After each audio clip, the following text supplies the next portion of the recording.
హెచ్-1బి వీసాల వ్యవహారంలో అమెరికా ప్రభుత్వం మరో కీలక ప్రకటన చేసింది. 2027 ఆర్థిక సంవత్సరానికి హెచ్-1బి వీసా రిజిస్ట్రేషన్ షెడ్యూల్ను విడుదల చేసింది.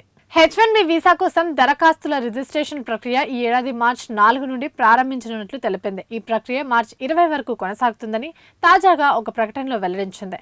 హెచ్-1బి వీసా కోసం దరఖాస్తుల ప్రక్రియ మార్చి 4వ తేదీన మధ్యాహ్నం 12 గంటల నుంచి ప్రారంభం కానున్నాయి. మార్చి 19వ తేదీ మధ్యాహ్నం వరకు ఆన్లైన్లో దరఖాస్తులకు అవకాశం కల్పించారు.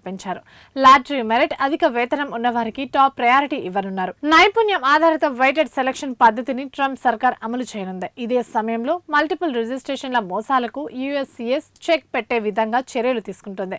మార్చి 31, 2026 నాటికి ఎంపికైన వారి వివరాలను వెల్లడించనున్నారు. ఈ లాటరీ ద్వారా ఎంపికైన వారు 2027 వీసా కింద అక్టోబర్ 1 నుంచి అమెరికాలో పనిచేయడానికి అనుమతి ఉంటుంది.